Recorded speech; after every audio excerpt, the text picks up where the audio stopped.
All right, so it's time to talk a little bit more about your first project. I asked you to be working on developing an inquiry question, something that you want to answer or explore more as you are learning about your topic, your readings that you've been doing. And this is a compare and contrast project, so I'm asking you to look at a few different texts and see what they have to say about a similar topic or a line of inquiry. So at this point, I'm hoping that you have a basic inquiry question, that you've maybe shared that question with people in your collaborative group or with other people and gotten some feedback on, the question itself. Does it make sense? Does it seem like something you can pursue? And so what we're going to talk about in this presentation is, what do we kind of do with that question, and then how do we design the project? So, first tool that I'm going to give you is this GSCE concept map. A concept map is where you kind of have a central idea that you put actually kind of in the center of your page, and then you draw out related ideas, questions, thoughts, whatever, from that central idea. This concept map asks you to do a little bit more than just drawing things out from that central idea.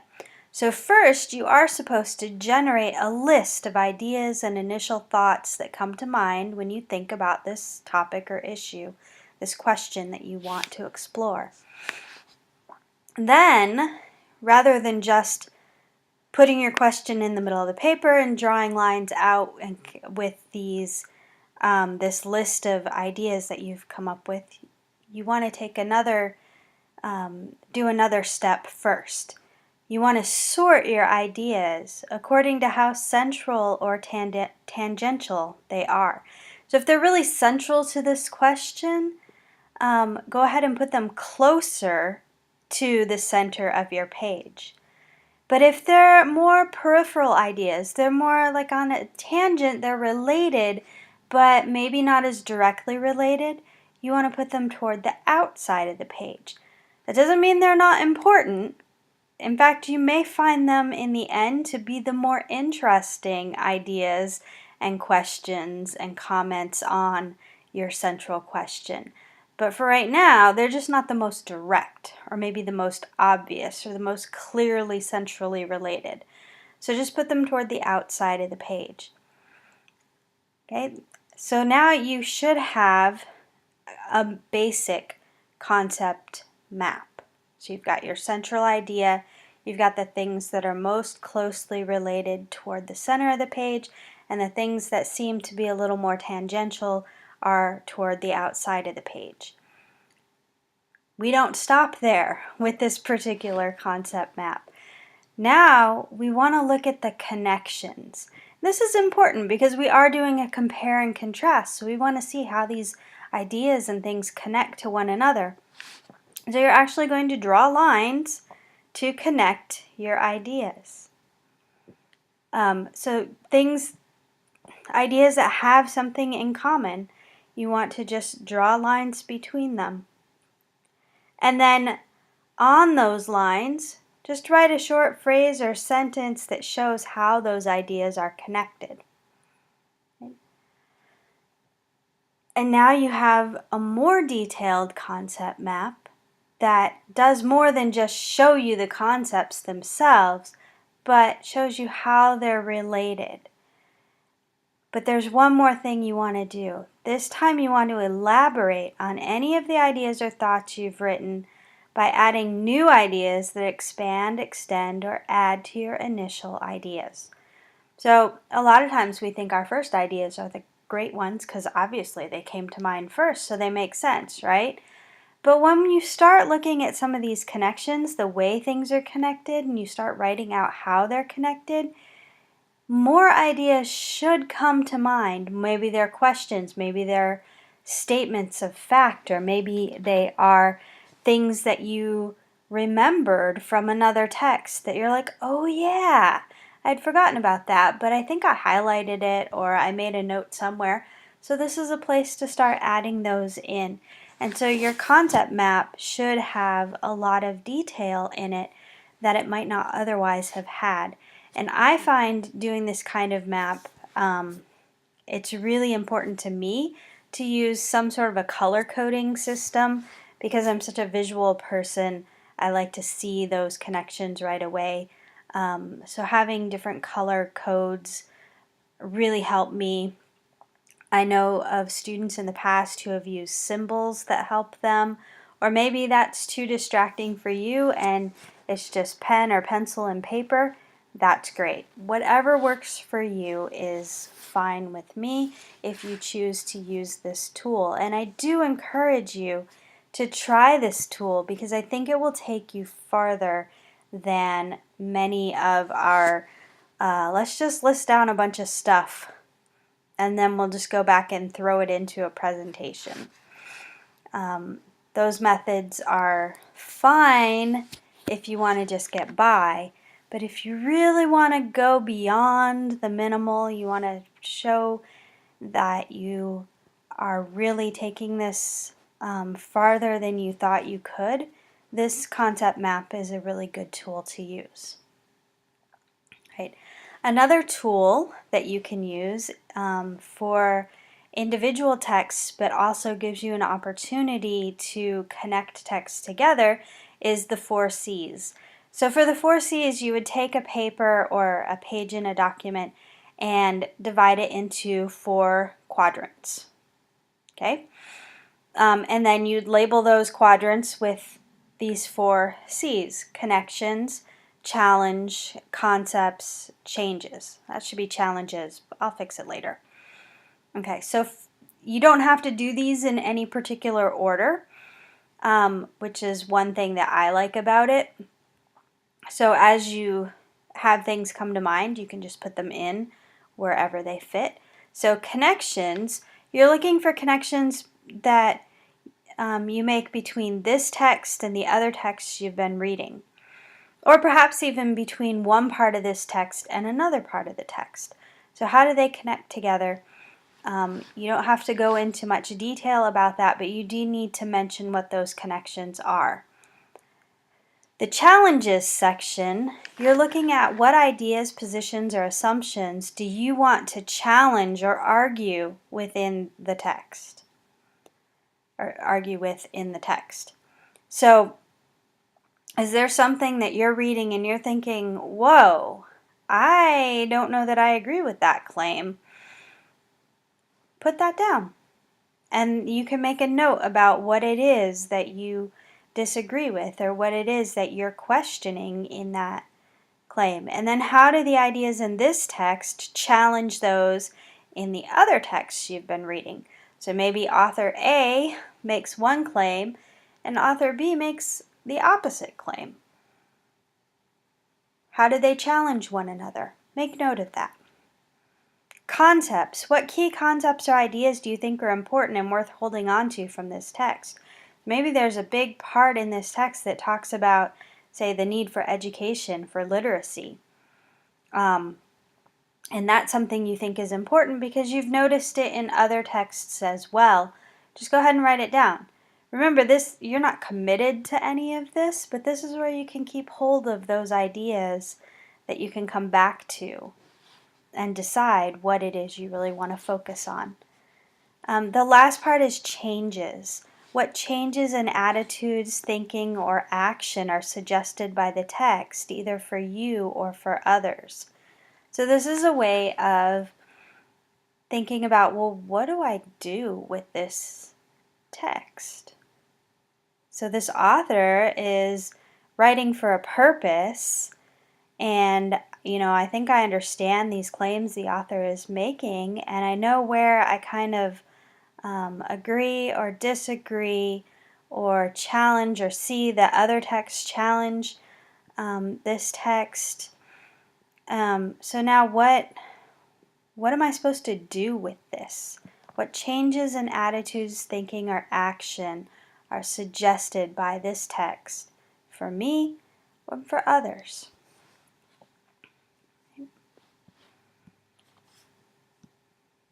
Right?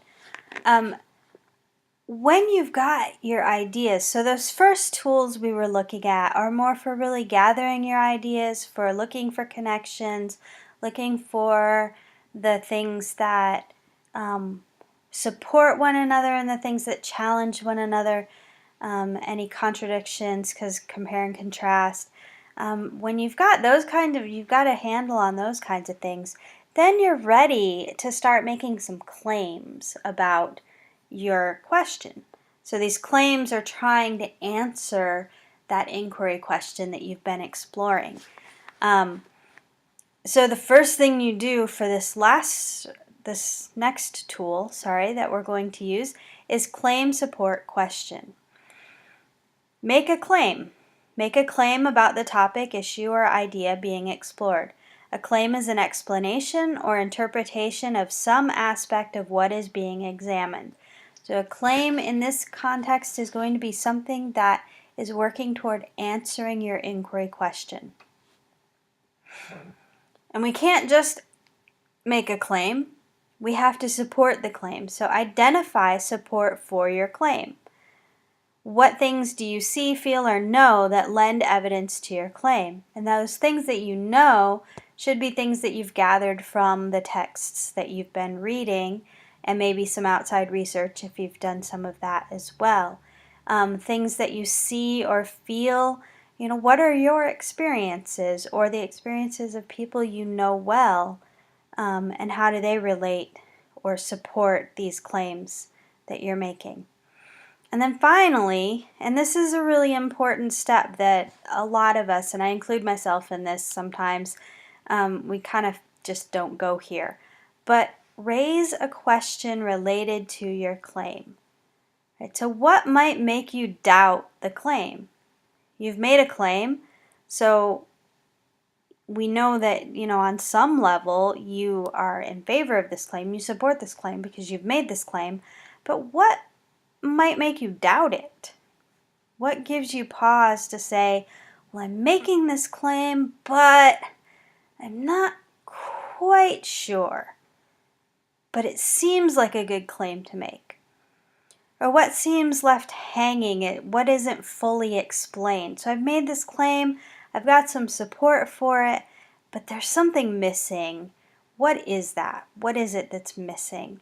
And then what further ideas or issues does your claim raise? So you've made this claim, you've given some support, and what other questions do you have now that you've made this claim? This last part, this question part, is a part that I will also be asking your collaborative groups to do in your workshop that I'll have you do next week, for those who are not doing the whole project as a collaborative group.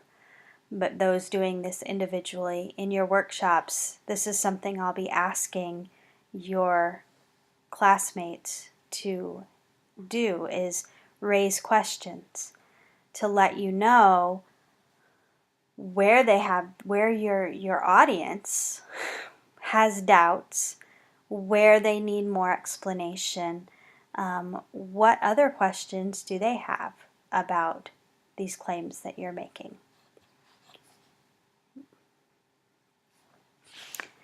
Once you know what your claims are and you know how you want to support them, and you know where you have some more questions, whether you need to do anything with them right now or not is really up to you, and will also come out in your workshop experience.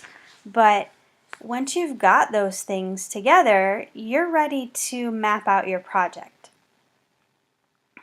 And I've given you a few examples here of ways you can do that.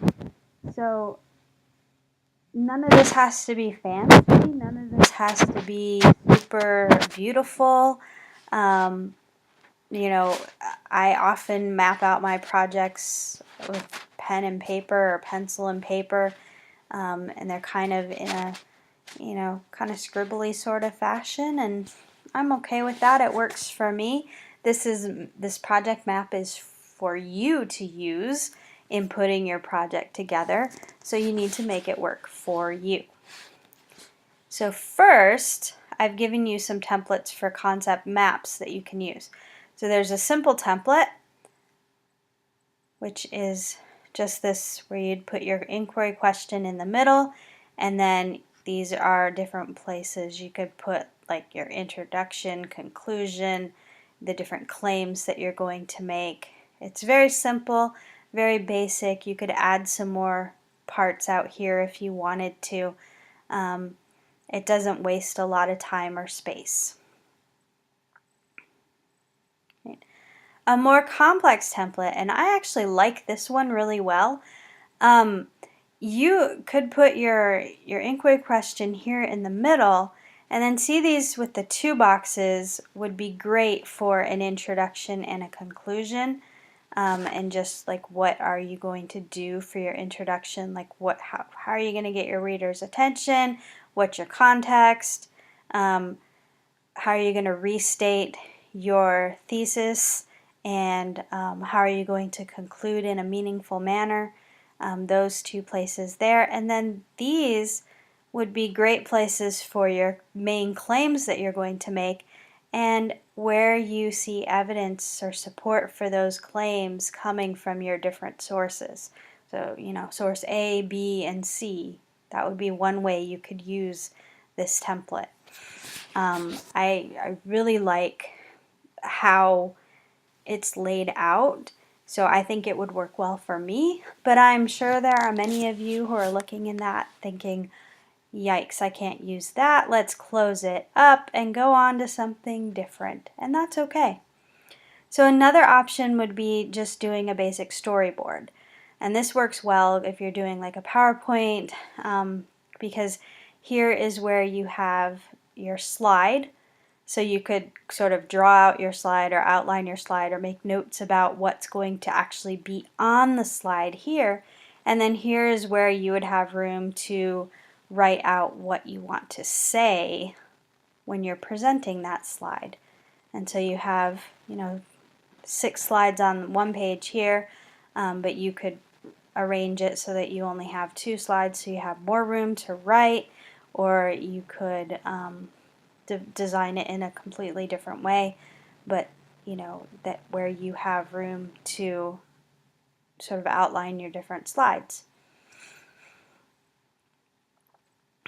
Right. And then many people prefer more of a basic outline, so I have a couple of templates for that as well.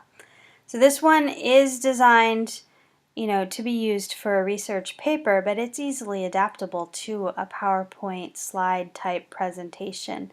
So it tells you, it gives you ideas. First you want your introduction, you want to have your thesis statement.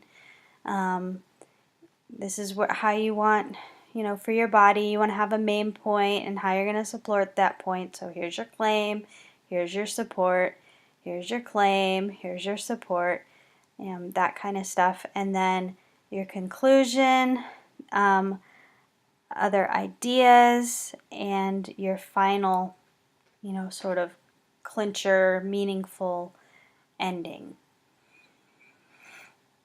And then here's another one that kind of is designed to guide you through an oral presentation, which is really what you're doing when you're recording these. But it gives you some basic information, about giving a presentation, and then it gives you a sort of sample outline to follow. Open with getting your attention, stating your central idea, this would be your thesis, establish credibility, relate the topic to the audience, preview the main points, have some sort of a transition into the body of your presentation. So again, here's your claim, here's your support, and here's more support for your support or explanations, or here's where you can raise more questions, that kind of stuff. And then It reminds you to transition so that you think about how you're moving from one section to the next.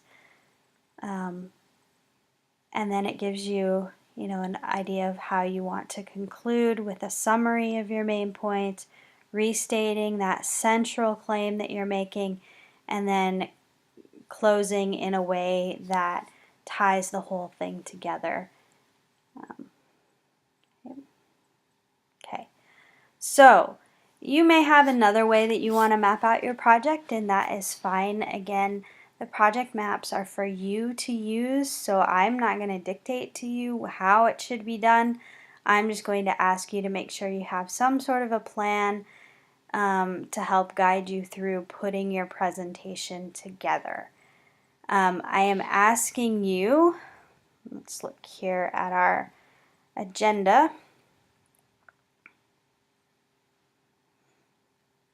But I am asking you to post your inquiries. Let's see, where do I have that? In your collaborative groups, I wanted you to have kind of your inquiry questions and your project maps and that sort of worked on today. Obviously, you may need to spend a little more time than that. But definitely you want to have things in by Friday, and you want to have a draft of your presentation in your collaborative group folder by the beginning of the week. So I had put Friday here, but ideally, okay, so I put Friday there because it is Memorial Day weekend and I'm pretty sure people have plans for the weekend, and so I was like, well, if I can push you to get things in on Friday, then you can have the weekend to do your weekendy things without having to worry. But I'm not going to put that as a hard deadline because I know that some people only have weekends to do most of their work. So really you do need to have a draft in by next week because there will be workshop time early in the week and your final project is due on Sunday, June 2nd by the end of the day. So midnight-ish. Okay?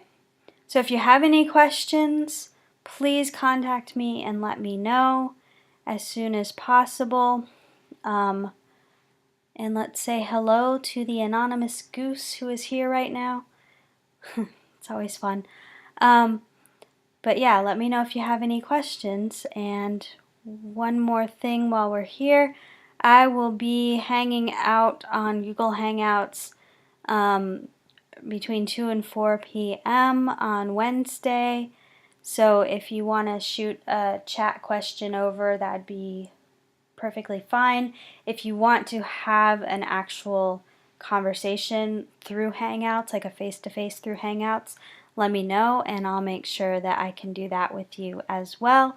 If tomorrow 2 to 4, or Wednesday, because it's already Wednesday, if Wednesday 2 to 4 doesn't work for you, but you want to make sure you talk to me, you can always send me messages through Hangouts chat. I get them on my phone. Or you can email and request or send a message on Hangout and request a specific day and time, and I'll do my best to accommodate you. All right, have a lovely day.